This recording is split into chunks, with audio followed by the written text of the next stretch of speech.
നമ്മൾ എന്താവണമെന്നുള്ളത് വേറൊരാൾ പറഞ്ഞു തന്നിട്ട് നമ്മൾ അറിയേണ്ട ആവശ്യമില്ല. നമ്മൾ തന്നെ പ്രോപ്പറായിട്ട് ബൈക്കുകൾ ഇഷ്ടമല്ലാത്തതായിട്ട് ആരുമില്ല, എല്ലാവർക്കും ഇഷ്ടമാണ്. അതുപോലെ തന്നെയാണ് എനിക്കും. ഞാൻ ഒരുപാട് വണ്ടികൾ ഓടിച്ചിട്ടുണ്ട്, ഇപ്പോഴും ഓടിച്ചുകൊണ്ടിരിക്കുന്നു. അതുപോലെ തന്നെ ഫ്രണ്ട്സുണ്ട്, അവരുടെ അടുത്ത് ചോദിച്ചു കഴിഞ്ഞാൽ അവർ വണ്ടി തരും.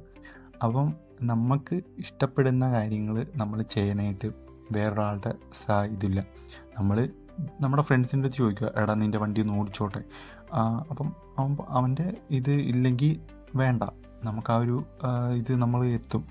അപ്പോൾ നമ്മൾ വർക്ക് എന്ന് വെച്ചാൽ മാക്സിമം നമ്മൾ വർക്ക് ചെയ്ത് ഓരോരുത്തർക്ക് ക്ലിക്കാവുന്ന ടൈമുണ്ട്. അപ്പോൾ ഹാർഡ് വർക്ക് അതാണ് മെയിനായിട്ട് വേണ്ടത്. വേറൊരാളുടെ ഇത് ഇൻസ്പയർ ചെയ്യേണ്ട ആവശ്യമേ ഇല്ല. നമ്മൾ തന്നെ മാക്സിമം യൂട്ടിലൈസ് ചെയ്ത് നമ്മൾ നമ്മുടെ വർക്ക് കണ്ടിന്യൂ ചെയ്ത് പോയി കഴിഞ്ഞാൽ നമ്മളൊരു അച്ചീവ്മെൻറ്റിലേക്ക് എത്തും. അത് നമ്മുടെ ലൈഫിൽ ഏറ്റവും നല്ലൊരു പ്ലസ് പോയിൻ്റാണ്.